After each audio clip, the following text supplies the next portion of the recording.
Благодарам, почитувани колеги и пратеници, почитувана јавност.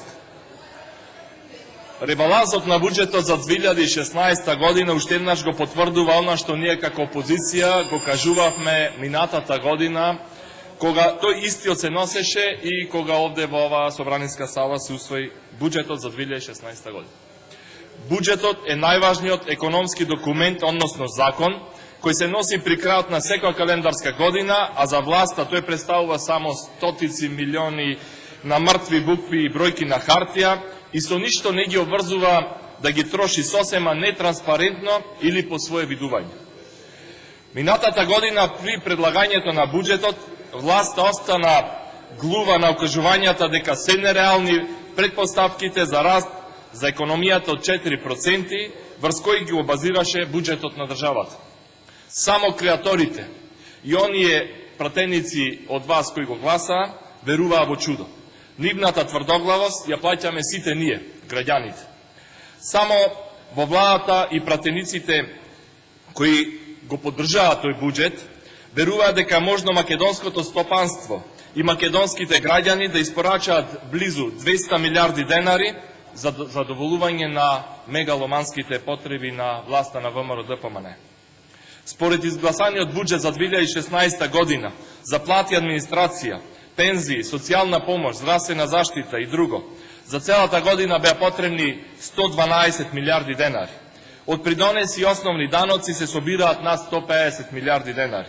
Во образложението на ребалансот за буџетот владата се фали за зголемени приходи по основ на придонеси во оваа година, а со ребалансот се очекува нивно зголемување од првично планираните. Тогаш, зашто се трошат парите од редовните приходи од буџетот? Тогаш, зашто е потребно ново задолжување со 450 милиони евра? Веќе видено, исплатата на платите, пензиите, социјалната помош се користи само како психолошки притисок врз граѓаните и да се оправда новото задолжување. Толку силна економија, со неверојатен вртоглав пораст и раст, а која не може од својот профит да обезбеди плати и пензии, сигурно мора да види некое ново чудо. Во нормална држава, влада која не може да обезбеди редовност на платите, пензиите и социјалната помош од редовните приходи, треба веднаш да си поднесе оставка. Со ребалансот на буџетот приходите се намалени за 48 милиони евра, иако во образложението се наведени 2%, намалени се за 1,69%, а придонесите и приходите се намалени само за 0,8%. Расходите се намалени за 13 милиони евра. На расходната страна најголеми промени има пред сека и капиталните инвестиции, намалување од дури 45 милиони евра, или имаме пад од проектираните за 11%. Иако при донесувањето на овој буџет, претходниот министер Ставревски овде не убедуваше дека се ова историски највисоко предвидени средства за капитални инвестиции. Сега се кратат парите за инфраструктура, се кратат за патишта, за училишта и така натаму. Се кратат и средства во здравството, во висина од речиси 10 милиони евра. Иако сите знаеме каков ни е здравствениот систем. Тој е пред колапс на колена. Се крати за клиничкиот центар во Скопје, клиничката болница во Штип, за Тетовската болница. Се кратат и 20 милиони евра, за 20 милиони денари за реконструкција на амбуланти во руралните средини. Помалку средства во висина од 15 милиони евра ќе има за земјоделците, за исплата на субвенции и за развој, за руралниот развој. Земјоделците полека, но сигурно станаа заложници на власта на ВМРО-ДПМН. Со години им се кратат, им се доцна субвенциите и се наоѓа некаков начин да се исплатат само непосредно пред избори, а знаеме зошто. Затоа да се малтретираат земјоделците и да се присилуваат да гласаат за власта на ВМРО-ДПМН. Поголеми зголемување на расходите има кај фондот за ПИОМ за 18,7 милиони евра, со што дупката во ПИОМ се зголемува на повеќе од 430 милиони евра. Плати за привремени вработувања има зголемувања за речиси 8 милиони евра, а само власта знае какви се овие привремени вработувања. Каматните плаќања се зголемуваат за 17 милиони евра, факт кој власта умешно го крие, а се докажува дека државата не е во должничко заложништво. Исплати се има и за исправи кои се зголемуваат за 4,6 милиони евра. Дополнително се генерира дефицит од 35 милиони евра, што заедно со претходниот 308, сега нараснува на вкупно 344 милиони евра. Никој во владата не се обидува да каже што станува со фискалната стратегија, усвоена од нив самите, според која дефицит во ова година не требаше да премине 2,6% од БДП, истиот треба да биде со тенденција на намалување.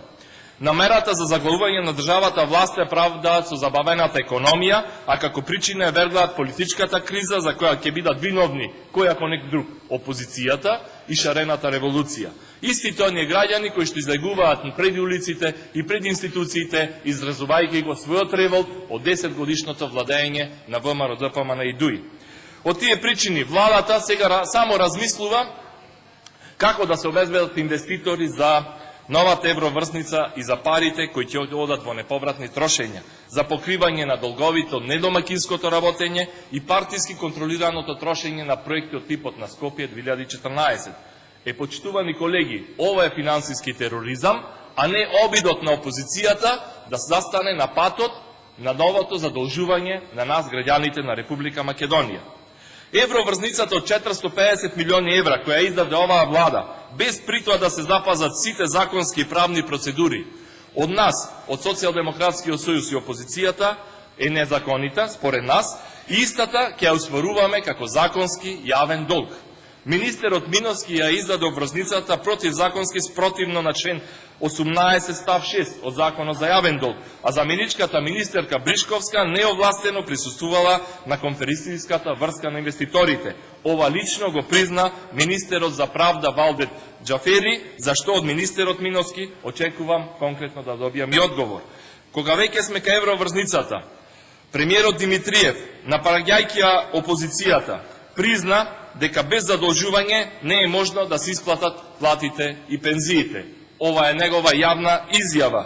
Народски кажано, премиерот се лизна и кажа дека ќе нема пари за плати и пензии, ќе нема за администрацијата. По една таква изјава ретко кој може да излези овде и да брани евроврзницата, дека таа ќе придонесе за раст и развој на македонската економија. Новата евроврзница од 450 милиони евра не е свеж капитал, како што вие милувате да кажете. Не е ниту странска инвестиција која што ќе отвори нови дополнителни работни места. Тоа е само уште едно во низата задолжување на ВМРО ДПМН, со кое што се задолжуваме сите ние, но и оние кои што се уште не се родени. Никола Груевски и ВМРО ДПМН го задолжија секое семејство во Република Македонија за нови 4455 евра. Ова е проектот на 10-годишното владење на Никола Груевски. Јавниот долг во државата вртоглаво расте од година во година цели 10 години и по глава на жител од 899 евра во 2006 година денес достигнува 2090 евра по жител во Република Македонија. Истиот ја надмина градинцата од 50% од БДП и од преземањето на власта на ВМРО ДПМН за овие 10 години Република Македонија е задолжена за нови 4 милиарди евра. Каде се парите? Тоа го прашуваат граѓаните. Почитувани граѓани, сметам дека е можно да се обезбедат средства за нормално функционирање на буџетот, да има пари и за плати, и за пензии, и за субвенции, за социјална помош, за здравство, за образование, за капитални инвестиции и за се останато, а при тоа да не се задолжуваме со кредити и со евроврзници. Формулата е едноставна. Ако според неколку светски и економски финансиски институти во изминатите 10 години Никола Груевски ВМРО ДПМН украдија, изнесе од државата повеќе од 5 милиарди евра, за почеток сега нека вратат 1 милиарда евра и потоа ќе одговараат само за 4 милиарди евра и истите до последно евро ќе ги вратат после демократските промени кои што ќе се случат набрзо. Проста математика. И волкот сит, и овците на број. И повторно, во текот на минатиот вчерашниот ден и денес, пратениците од власта не обвинуваат каде сме биле во изминатиот период, кога се разговараше, кога се дебатираше за амандманската расправа за ребалансот за буџетот. Кажавме, се додека не се обезбедат услови за нормално функционирање на специјалното јавно обвинителство и услови за фери демократски избори, ние како опозицијата ќе видиме заедно со граѓаните на Република Македонија. И тоа се оние граѓани кои што ни ја дадат довербата и оние граѓани што во наредниот период ќе ни ја дадат довербата да бидеме една власт. А што направивте вие, колеги од ВМРО-ДПМН, во тој период? Ништо. Само си седевте во клупите во собранието, немо си ги слушавте колегите од ДПМН како ги образложуваат амандманите, ни ал, ни абер. Тоа го направивте. Сакам да ве прашам, колку амандмани поднесовте на ребалансот за буџетот? Еве ќе ги прашам посебно пратениците кои што доаѓаат од Битола, од Демирхисар, но и еве останатите. Дали побаравте пари за рек Битола? За еколошки проекти, кои што амандмани ние ги побаравме во текот на носењето на буџетот. Еве ги амандманите кои што ние ги побаравме, а истите вие не ги поддржавте. Дали поддржувате да се трошат парите за рајска градина во населбата Аеродром во Скопје? Дали побаравте пари за пречистителна станица во Битола? Или поддржувате панорамско тркало во Скопје? Дали побаравте пари за атмосферска канализација во Ресен, за пречистителна станица во Демирхисар, за обиколница во Крушево и за останатите населени места во југозападниот регион на Македонија? Тоа да ми одговорите во вашите реплики, која ќе излезете после мојата дискусија. Граѓаните очекуваат одговор од вас. Кога кажувате за вашите проекти, еве ќе одиме, пошто доаѓам од Битола, ќе ве прашам за Битола. Кој е вашиот најголем проект? Точно. Најголемиот проект на ВМРО-ДПМН за Битола е криминалецот Владимир Талески, популарно наречен транспортер поново. Криминалец до даска, перфиден глумец, лигле и кој склучува коруптивни договори до даска со цени поголеми и до 10 пати од нормалните. Тоа е, почитувани колеги од ВМРО-ДПМН, вашиот проект за Битола. 250 милиони евра во 10 години Талески ги потроше во Битола, а Битола ја направи последна станица. Една обична паланка. Камен на камен поќе не се поставува во Битола. Сакам да ве прашам за училиштата, кои многу сакате да ги споменувате во Битола. Во каква состојба се училиштата? Дали предвидовте нови дополнителни средства? За она што кажувате за 42 милиони денари во цел ваш период инвестирани во Битола, за споредба ќе ви кажам дека толку пари се потрошени за оние малите споменичиња на мостот Око во Скопје. Толку инвестиравте во образованието во Битола. А за таа сметка, училиштата скоро сите се со блокирани сметки, со долгови за грејење, долгови за струја, немаат основни средства и учениците и родителите се приморани да берат заеднички, да собираат по 100 денари, за да можат да имат основни хигиенски средства и помагала во училиштата. Какви се улиците во Битола? Ископани, дупка до дупка, спремни за пошумување. Тоа е денес лицето на Битола. Каква е поранешната касарна?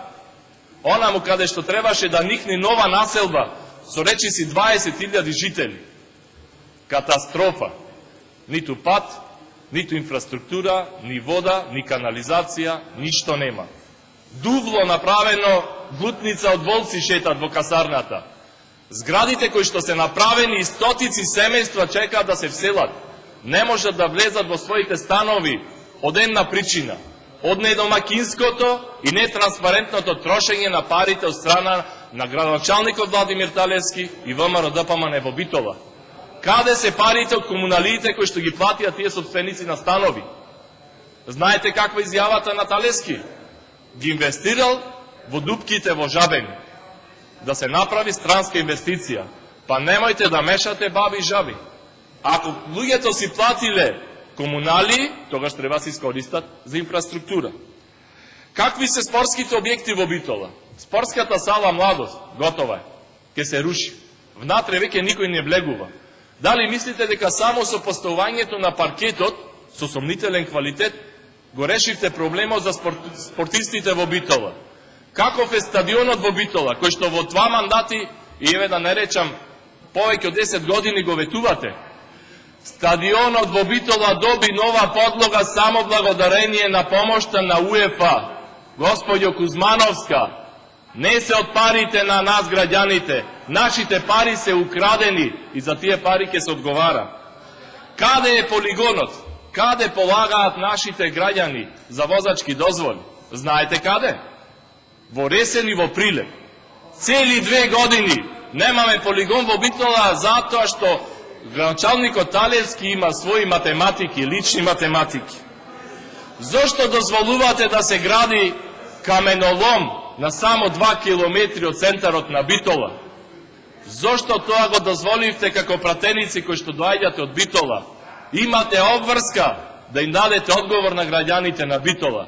Дали зарем после онакви загадувања кои што ги имавме заради рек Битола, заради огремните дрва, заради некоја индустрија и што уште не. Зарем доволно, не ни беше доволно. Па сега уште треба каменоломот да ги загадува жителите на населбата Довлеџик и Нова Битола. Меѓутоа, трката по профит ве прави слепи за се она што се случува во Битола.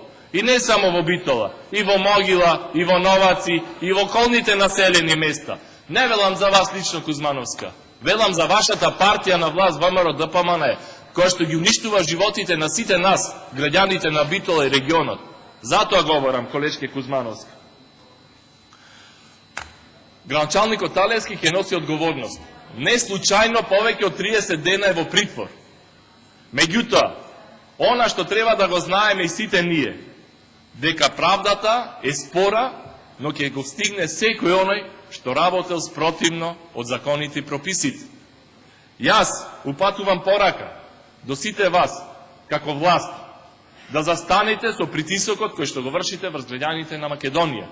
Затоа што по промените кои што набрзо ќе се десат, ќе се случат на наредните избори, кога и да бидат, за многу брзо, ќе носите одговорност за сите постапки кои што ги правевте и ќе ги правите во овој период до избори. Не случајно ова говорам. Господине министер, и вие вчера добивте тужба од Социјалдемократскиот сојуз. Тужба затоа што го прекршите законот за јавен долг. И уште еднаш ве повикувам исто како и моите претходни колеги дискутанти од опозицијата. Повлечете го ребалансот на буџетот, повлечете евроврзницата, штетата по вас сами ќе биде помала. Ви благодарам.